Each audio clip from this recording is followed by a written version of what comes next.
It is about the country. A lot has happened. Killings, the president was away. So many things. What do you have to say?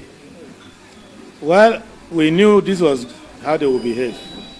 Well, what shocks me about Nigerians is that they are shocked about Tinubu, because we knew that these people don't take governance seriously.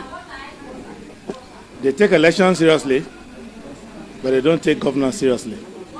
And the first duty of a president is to be commander-in-chief. And the first order of business of government is national security. And then the welfare of the people, then justice, then development, then infrastructure. So it's a disappointment.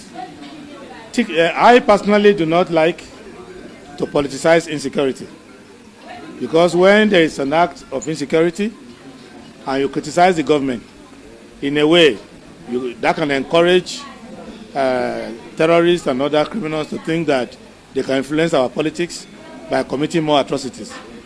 But in this case, the incompetence of President Tinubu and his security team speaks for itself. And I think the president should be serious-minded. He should come home and address the issues. And he should look at the security architecture of the country and look at the governance with more seriousness. You are one of the senior opposition leaders, and you have not yet commented on the Rivers State emergency rule. What is your position on that? Well, I've commented enough on it. You should just do a little more research. But the only difference is that I comment on behalf of the Rivers people. Because most of the comments you get is either on the side of the governor or the side of the enemy of the governor, led by Minister Wike. But I speak on what concerns the Rivers people. And the final solution to that problem will be for people's governance to return to the state. Ab initio, they were not elected. And that's the fruit of stealing a mandate. Ab initio, they did not come together for the benefit of Rivers people. It was a conspiracy that broke down between all the parties in the trouble now. But what will be the ultimate solution is for clear, good governance to return to Rivers State.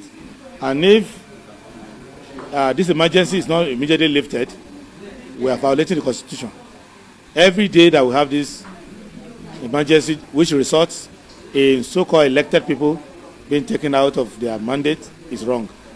Otherwise, we should go back and do a fresh election that is credible so that the people's government can be formed. Why are we looking for hope for the opposition? The opposition doesn't need hope. We need for hope for the Nigerian people. If you are politicians, don't pray for politicians to succeed or fail. It's not your business.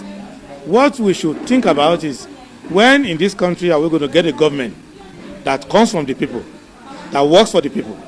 So this media coverage of 2027 should not be about opposition and government.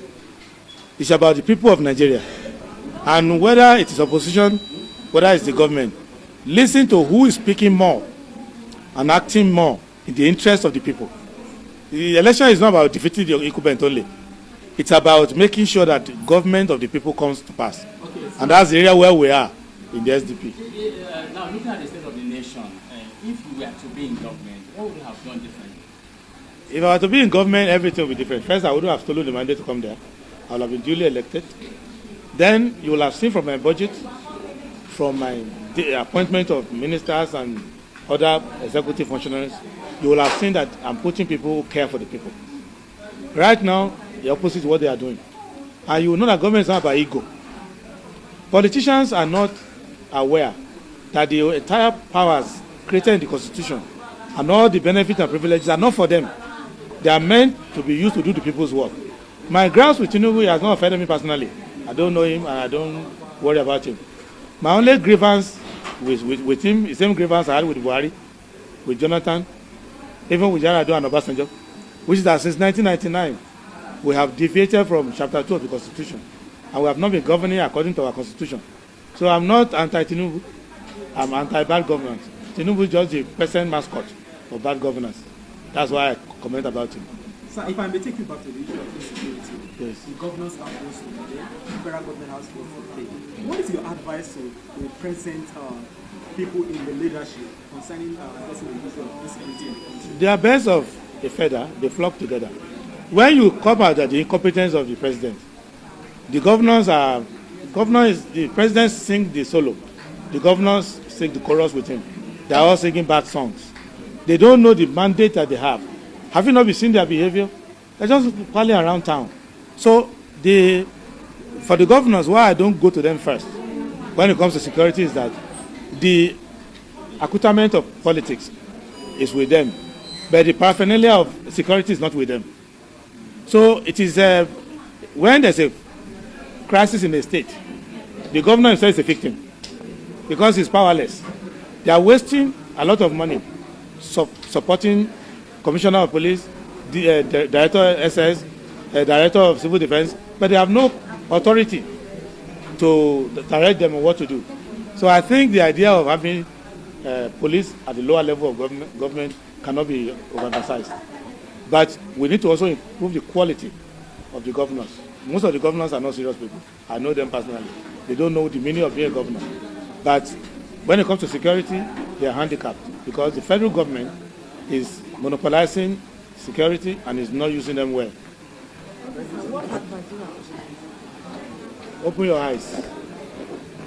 Look at your children. Look at your environment. Look at it is what is happening in your household, in your community, that should dictate your politics. Nigerian people need to know that we can be talking till end of time. If the Nigerian people don't become the opposition themselves, and you are relying on opposition, who are also politicians, it's not everybody who's in opposition that is on your side. So the people of Nigeria themselves need to demand a change of government. And when that demand is there, the opposition that is credible will fulfill it. My question is, are you part of this coalition? And are you running for 2027? I will run for 2027. My party knows that I'm running the election. Nigerian people know, and we'll make them know. But as for the coalition, we are listening to them. What we don't want to be a getaway car for a conspiracy and robbery we did not plan. So if you plan something somewhere, you want to use the SDP as a getaway car. That's not available. So we are talking, we are listening. If the coalition is for the group of Nigerian people, SDP is available. But if it is just a crime center for disappointed Tinubu followers, they should go back to Tinubu, give the promise to them, and resolve their differences there. But if the reason you are in politics is to see that the Nigerian people are not changed again, you can come to SDP. But if you are just coming to retaliate for the insult they insulted you, or a promise they gave you they didn't keep, we were not part of it. Is it the stand of the party? Yes, that's the stand of the party. The party says all Nigerians are welcome. They come to SDP to implement our manifesto. Don't come to SDP to borrow us for a fight we are not involved in. We are a party for the Nigerian people. So our plan is not based mainly on people who are quarreling with somebody. Our plan is based on what Nigerian people want as is contained in